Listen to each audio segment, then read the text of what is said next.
Hello বন্ধুরা, তোমরা সবাই কেমন আছো?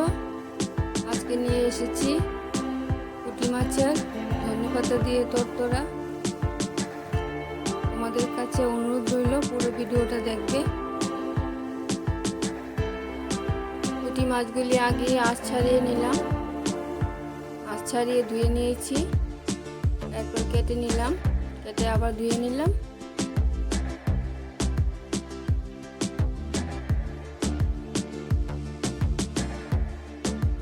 ধোয়া হয়ে গেছে, হলুদ লবণ মাখিয়ে নিলাম।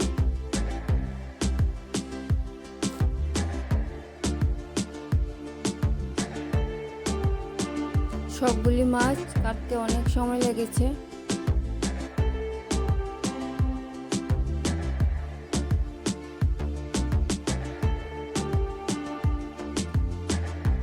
তোমরা কারা কারা ছোট মাছ কাটতে ভালো পাও আমাকে কমেন্টে বলবে।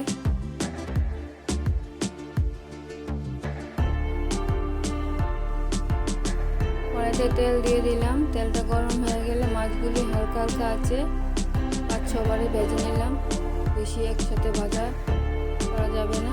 একটু হলুদ দিয়ে দিলাম যাতে মাছটি লেগে না যায়।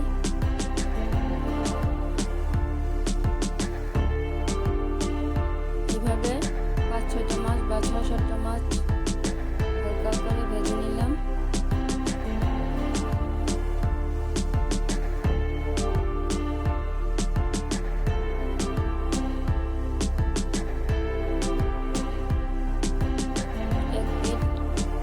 হয়ে গেলে মাছগুলি উল্টে দিলাম। ভাজা হয়ে গেছে, নামিয়ে নিলাম। আরো কয়েকটা মাছ দিয়ে দিলাম। কি কি লাগবে নিয়ে নিলাম। 2টা টমেটো নিয়েছি, কাঁচা লঙ্কা নিয়েছি। ঝালটা আপনাদের মতন খাবেন। কাঁচা লঙ্কা আর টমেটো 2 বারে পেস্ট করে নিলাম। 2টা টমেটো একসাথে জায়গা হবে না। টমেটো কাঁচা লঙ্কা পেস্ট হয়ে গেছে, মাছগুলিও ভাজা হয়ে গেছে।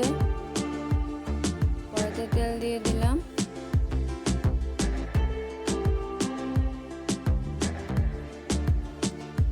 তেলটা গরম হয়ে গেলে ফোড়নে কালো জিরে দিয়ে দিলাম। কালো জিরে হালকা ভাজা হয়ে গেলে কাঁচা লঙ্কা ও টমেটো পেস্টটা দিয়ে কষিয়ে নিলাম। হয়ে গেলে লবণ হলুদ দিয়ে আরও কষিয়ে নিলাম। আমি এই রেসিপিটাতে লাল মরিচের গুঁড়ো ব্যবহার করিনি ও কাশ্মীরি মরিচের গুঁড়ো ব্যবহার করিনি, আপনারা চাইলে দিতে পারেন।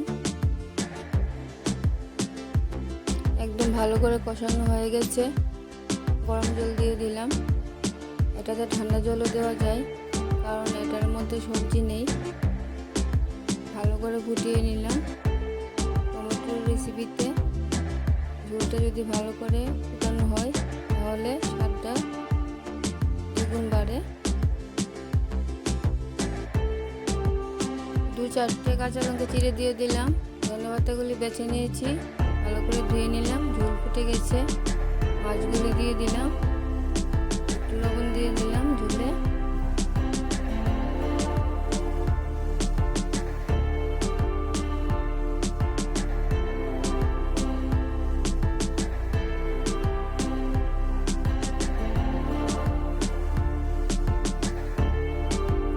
মাছগুলি সিদ্ধ হয়ে গেলে ধনেপাতা কুচি করে কেটে নিয়েছি, ধনেপাতা দিয়ে দিলাম।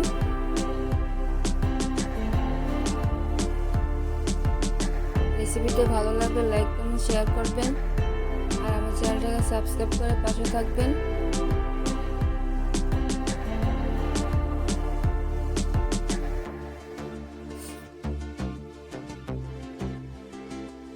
রান্নাটা আমার কমপ্লিট হয়ে গেল। দেখা হচ্ছে পরে ভিডিওতে। ভালো থাকবেন, সুস্থ থাকবেন।